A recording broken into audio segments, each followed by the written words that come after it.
大家可能都听说过啊，在相亲机构里面一般是女生比较多。那么女生究竟比男生多多少呢？某婚恋网站发表过一个名叫2024年度部分城市相亲市场男女比例调研的数据，列举了30个城市相亲男女比例的差别。这里面有26个城市的相亲市场都是女生远多过于男生，其中最高的成都男女的比例达到了惊人的1:43，位列23名的杭州、南昌也几乎都在1:40上下。可能很多人会看到这种数据觉得不可思议因为这和实际生活中的观感不太一致，对吧？要知道，根据统计，现在的适婚人口男性可是比女性多出了1752万人的于是我也抱着虔诚的态度去搜罗了一圈，最后我认为比较有参考性的是世纪佳缘的 CEO 吴林光的数据，也就是全国线下相亲机构登记的男女比例为1:5.6。当然1:5.6也是一个非常悬殊的比例了。那么很容易被提出来的一个问题就是，既然去相亲市场女生这么多，那为什么只有很少的男生愿意去呢？男生们不心动吗？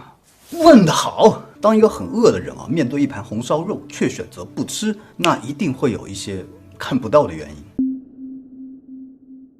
首先，相亲确实是优先看条件的一件事，它不是自由恋爱。这件事的本质是在条件合适的人里面选比较喜欢的，所以条件是第一关，是被前置和放大的。性格、爱好、感情都是被后置的。倒不是说相亲就只看男生的条件了女生当然也看，只是因为女生的条件很多时候是体现在外形上了，很容易看到。而男生的条件就是车房存款那些这些东西看不到，所以他不得不在相亲的时候用一种比较生硬的方式表现出来。是一种什么感觉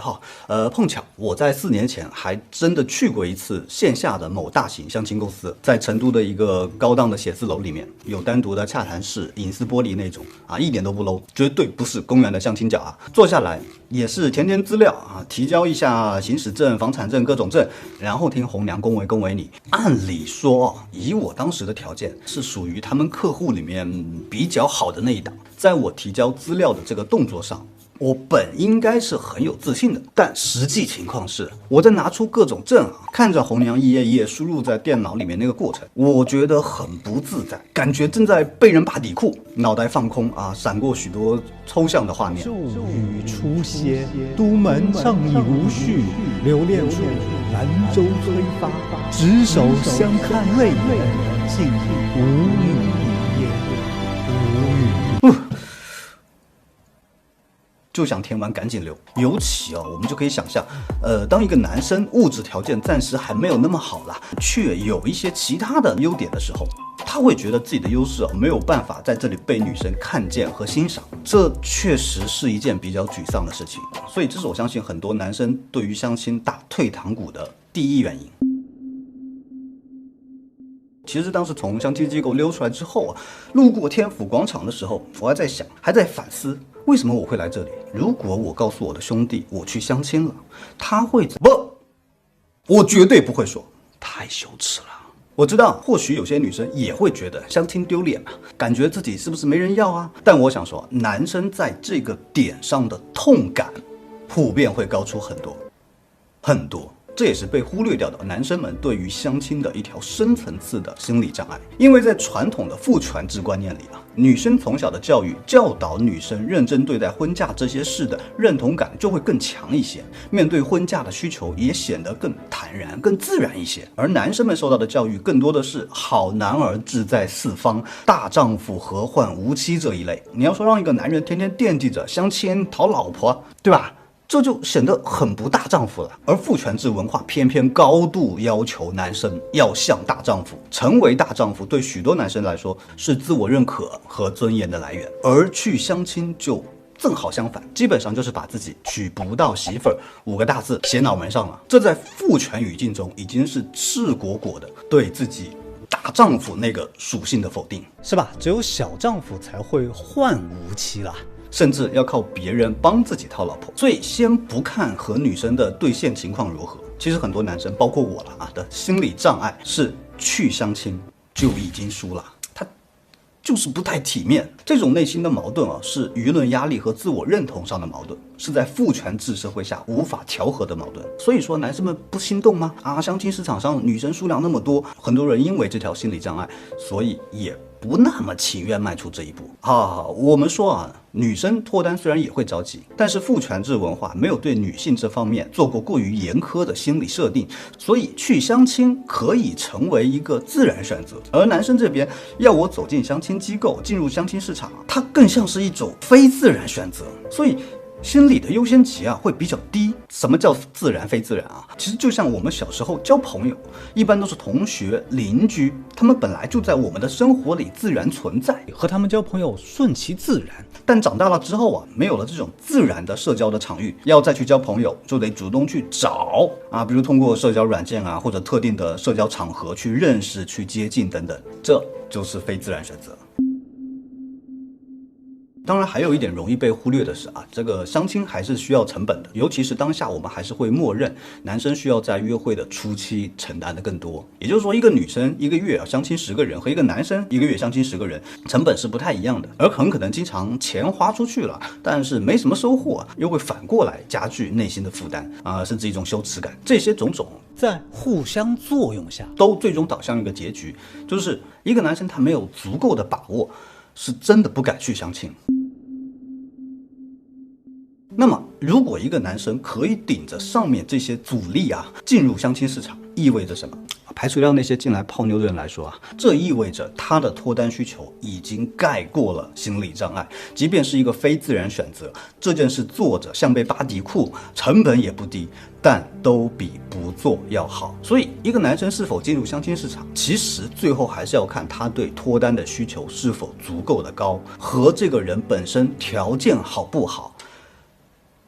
有关系，但不是必然关系。因为一个相对条件好的人，也可能因为没有时间社交，但脱单需求高而走进相亲机构；一个条件相对不够好的人，也可能因为脱单的需求低而不去相亲。只是通常条件相对好的人不发愁找对象自然也没有那么高的需求。对，是这么个关系。虽然说女生当然也是根据脱单需求来的，但在相亲市场上女生的情况会更复杂一些。因为对于女生来说，相亲是一个相对自然的选择嘛，所以很多女生即便没有很高的脱单需求，也能去试试看。大课题可以先做着。就像我粉丝里面有一位妈妈，在她女儿大学毕业了，就帮女儿在相亲机构里面去挂了个名，倒不说要把女儿着急嫁掉，而是这件事无妨。所以一个女生要进入相亲市场，倒不需要被太严苛的审视了，无非是找的对象好与不好的区别。想要嫁个人本身没那么难，因为生育本身对于婚姻来说就是价值。我们假设一个女生她年轻漂亮，哪怕学历工作条件都不好都会有相当一部分男生愿意的。而男生呢，如果社会条件不够，即便是鼓起勇气进入到相亲市场，碰壁的几率也很高。所以这个特别像是网上说的一句话说女人说找不到对象，就像是在一排饮料里面找不到自己爱喝的那一款；男人说找不到对象，就像是在沙漠里找不到水一样。所以男生们很容易在相亲的场景里面遇到一些脱单需求没有那么高的女生，这就会导致一些男生感觉这些女生怎么这么难接触。其实不是因为来相亲的女生厌恶男性所以难接触，真要厌恶她也不会来，对吧？而是这件事情是直接关系到婚姻，而女性在婚姻中天然的需要承担很多，所以她会希望我的丈夫至少要有能力和意愿来帮她分担这部分辛苦。结婚最好是要1+1大于2的效果，至少是等于2了。这个时候结婚才是有意义有必要的，要不然就嫁一个条件好一点的，至少跟自己差不多的，要不然就先单着，也别乱找，最后降低了自己的生活水平和幸福感。所以很多女生也是在这样的决策思路下面一直单着，在相亲市场里面流通的男女就各有各的苦衷，而这也就造成了我们常说的结构性单身。我知道说到结构型单身，很多人其实希望看到一个出口怎么才能破局很遗憾的是，这个没有立竿见影的方法，因为结构型单身绝不可能靠个人的努力去改变什么。所以或许我们应该认识到，相亲就是一个畸形的脱单场景。不管男生女生，如果我们把相亲当作最后一根稻草来看待，那自然会抱着很高的期待去，结果去了之后发现